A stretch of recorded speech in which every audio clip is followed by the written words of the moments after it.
शिवली तथागत बुद्ध की कहना है, ध्यान दीजिएगा।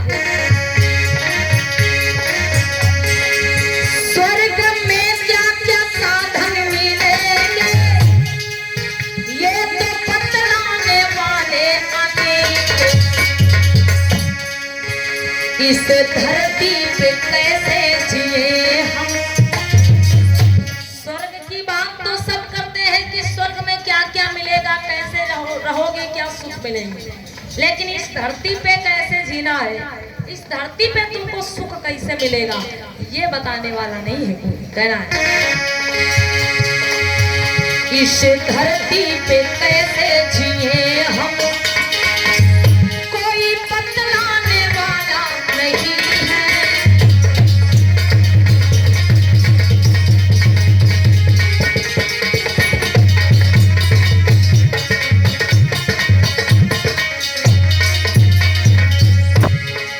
वो आज उलझन में उलझी है दुनिया, कोई सुलझाने वाला नहीं है।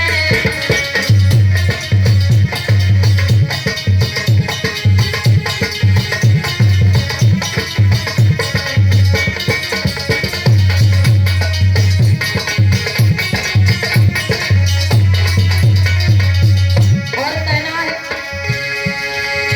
कोई हिंदू बना, कोई सिखी बना, कोई ईसाई, कोई मुसलमान बना। कोई हिंदू बना, कोई सिखी बना, कोई ईसाई, कोई मुसलमान बना। और एक परिवार के सब सदस्य, वो एक परिवार के सब सदस्य, कोई मिलवाने वाला नहीं है।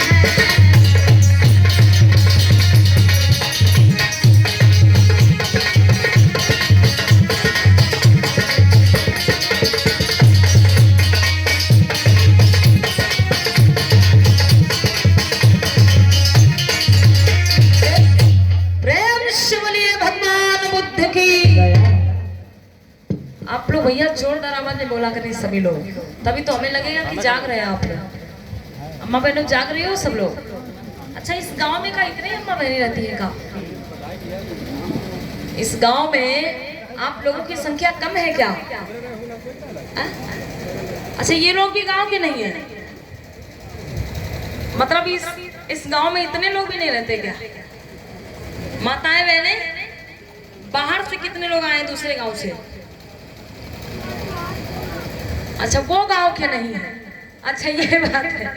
नहीं, इसमें कुछ लोग हैं बाहर से। अच्छा, कौन कौन दूसरे गांव से आए, हाथ उठाएं जरा माताएं बहने। हाँ, देखो दूसरे गांव से जो लोग आए हैं हाथ उठाइए। वाह भैया, कहे तो सही रहे, देखो सारी संख्या दूसरे गांव की। आप 2-3 लोग हो यहाँ से, फिर भी ताली बजा दीजिए भैया, कम से कम 3 लोग तो आई हैं। ताली बजा दीजिए। अब ये 3 लोग चाहे तो 3000 लोगों को जोड़ सकती है। अगर ये 3 लोग चाहे तो ये 3000 लोगों को जोड़ सकती है, धम्म का ज्ञान सिखा सकती है, अगर ये लोग चाहे तो। आइए, ये कुछ सम्मान प्राप्त हो रहा है हमारी टीम को। ये माननीय अनिल मौर्य प्रधान जी की तरफ से सिमरिया से, ये माननीय अनिल मौर्य प्रधान जी की तरफ से सिमरिया से 500 राष्ट्रीय मुद्रा हमारी टीम को सम्मान भेंट हो रहे हैं। भाई जोरदार ताली बजा दीजिए प्रधान जी के लिए। और ये माननीय देशराज सोनकर जी बसंतापुर से 150 राष्ट्रीय मुद्रा, माननीय नंदराम मौर्य जी राउतपुरवा से 150 राष्ट्रीय मुद्रा, माननीय पतिराम गौतम जी बबुरहन से 100 राष्ट्रीय मुद्रा, माननीय गरीबे गौतम जी बख्तावर पुरवा से 100 राष्ट्रीय मुद्रा, और माननीय राम निवास जी की तरफ से 100 राष्ट्रीय मुद्रा, माननीय ज्ञान प्रकाश मौर्य जी मेहरबान नगर नानपारा से 200 राष्ट्रीय मुद्रा। आप सभी लोगों की तरफ से ये हमारी टीम को सम्मान भेंट हो रहा है। एक बार जोरदार ताली इन लोगों के लिए बजा दीजिएगा, जोरदार ताली। बहुत बहुत धन्यवाद। तो हम क्या बता रहे थे अम्मा बहनों कि अगर ये 3 लोग चाहें तो 3000 लोगों को भाई अपने महापुरुषों के बारे में जागरूक कर सकती, बता सकती है। लेकिन अगर चाहे तो ध्यान दीजिएगा कि आज जो ये परिवर्तन के लिए संघर्ष किया जा रहा है कि हमारे समाज में परिवर्तन कैसे आएगा, क्योंकि आज हमारे समाज के लोग, मतलब जितने भी SC ST OBC समाज के लोग हैं, हमारे इस समाज के लोग आज अंधकार व अंधविश्वास की ओर जा रहे हैं।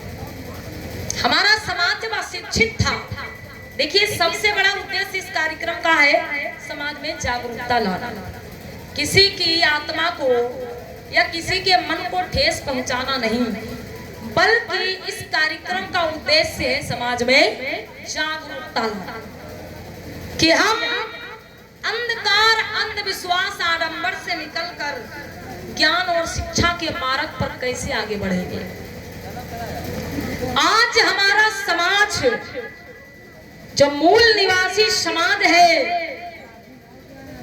ये आडंबर और अंधविश्वास की ओर जा रहा है।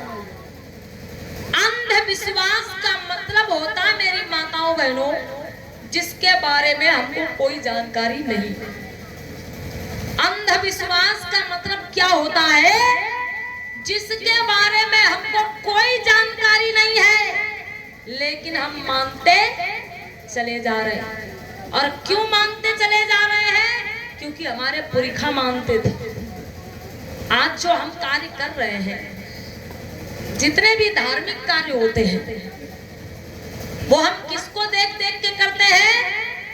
कि हमारे पुरखे करते थे। ये काम हमारे दादा बाबा करते थे, हमारी दादी करती थी, हमारी सास अम्मा करती थी, तो हम वो करें। ये समझ के आज हर एक कार्य को किया जाता है, लेकिन उसकी सच्चाई नहीं जानी जाती। हमारे आपके जो पुरखे थे वो बेचारे अशिक्षित थे, पढ़े लिखे नहीं होते थे। उस समय की स्थिति कुछ और होती थी। जो सुविधाएं आज आप लोगों के पास हैं अम्मा बहनों, जो व्यवस्थाएं आज आप लोगों के पास हैं, वो सुविधाएं वो व्यवस्थाएं आपके पुरखों को नहीं मिलती थी। हमारे भैया दादा लोग ध्यान दे बातों पर, बातचीत नहीं करेंगे आप लोग, कि आज हम लोग अपने पुरखों की देखा देखी में कार्य करते हैं कि भैया ये काम हमारे पुरखे करते थे तो हम वो करेंगे। अरे विचार करो, पुरखों का जमाना और था और आज आपका जमाना और है। पुरखों के पास वो सुविधाएं नहीं थी जो सुविधाएं आज आपको मिल रही है। हर एक कार्य हम लोगों ने छोड़ दिया पुरखों वाला।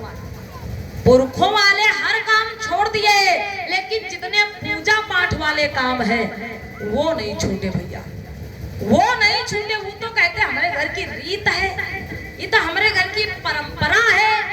अरे अम्मा बहनों, आपके पुरखों की और भी तो कुछ परंपराएं थी।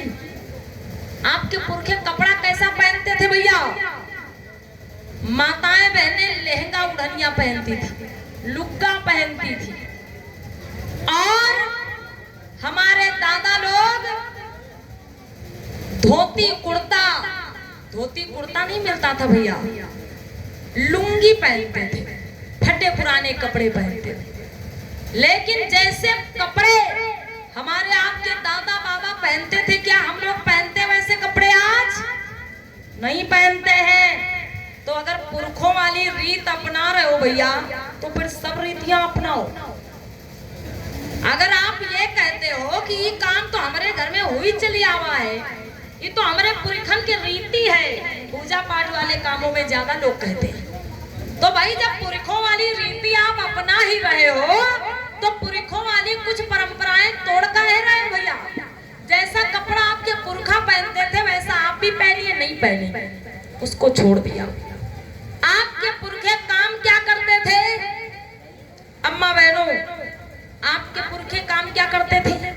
दादी लोग जो माताएं बहनें होती थी वो क्या करती थी? 2 बजे 3 बजे रात में बेचारी उठ जाती थी, चकिया चलाने लगती थी। आज की अम्मा बहनों से चकिया चलेगी? बताइए अम्मा बहनों। तो क्यों छोड़ दिया भाई? वो भी तो पुरखों की रीत है, उसको क्यों छोड़ दिया भाई? हमारी दादी अम्मा लोग रात रात भर बेचारी चकिया चलाती थी, कूट पीस करती थी। लेकिन आज की महिलाओं से वैसा काम होगा? बिल्कुल नहीं होगा। तो क्या वो सास अम्मा की परंपरा नहीं है? बताइए आप लोग, उसको क्यों छोड़ दिया आप लोगों ने? हमारी माताएं बहनें लोहे के गीलट के कड़े छड़े पहनती थी। आज की महिलाएं पहनती हैं लोहे की गीलट के मोटे मोटे कड़े छड़े। बताइए आप लोग, नहीं ना? तो फिर ये कैसे आप लोग कह सकते हैं कि जो हमारे पुरखा करते थे वो हमू करें? अरे पुरखों का जमाना और था भाइयों, आपका जमाना और है। पुरखे तो मजबूरी में करते थे वो काम, पुरखों के पास मजबूरी होती थी, लेकिन आज आपके पास कोई मजबूरी नहीं है, फिर भी आप उस दलदल में फंसे पड़े, फिर भी आप उन पुरानी आडंबर वाली प्रथाओं को लेकर के चल रहे हो कि ये हमारे पुरखा करते थे तो हम भी करें। इसलिए भाइयों, बाबा साहब ने ये संदेश दिया है, ज्योतिबा फूले जी ने ये संदेश दिया है कि शिक्षा की ओर बढ़ो, शिक्षा की ओर बढ़ो। शिक्षा ही वो चाबी है जिससे हर दरवाजा, हर ताला खोला जा सकता है। शिक्षा की ओर बढ़ो।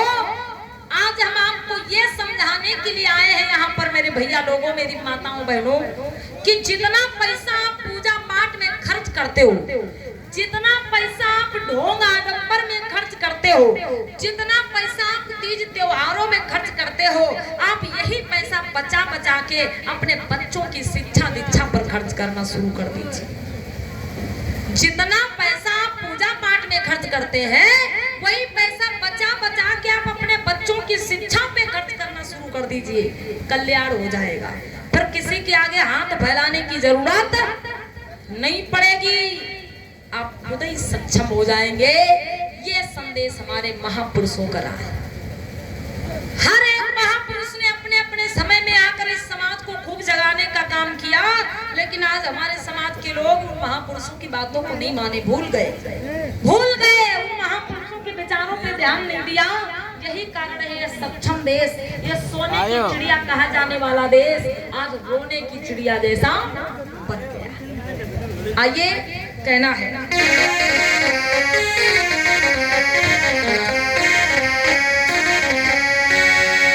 कि बुद्ध को धम्म सुखदाई हो,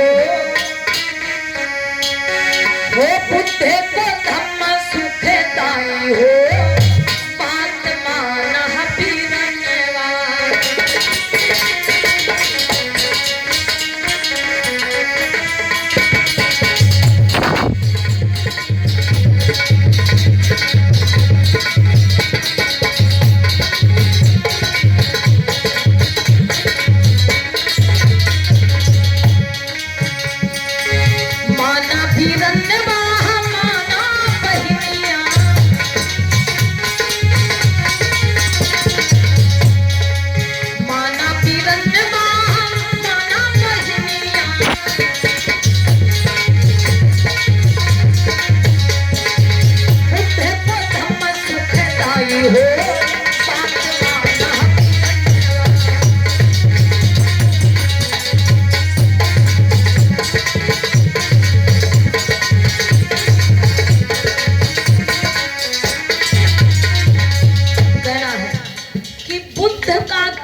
सुखदाई हो, बात माना बिरनवा। कैसे बुद्ध का धम्म सुखदाई? काहे को भैया तुम्हारी मंदी पगरानी,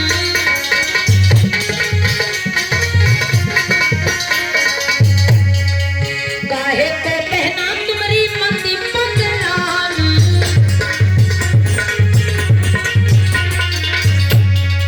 पूजी पूजी पत्थर बितावे जिंदगानी।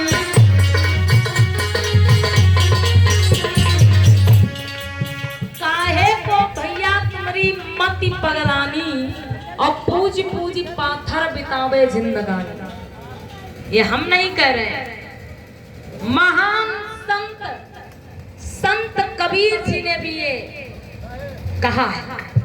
संत कबीर जी की बारी में मिलता है कि पत्थर पूजे हरि मिले तो मैं पूजूं पहाड़, पाथर पूजे हरि मिले तो मैं पूजूं पहाड़, और जा से तो चकिया भली पीस खाए संसार।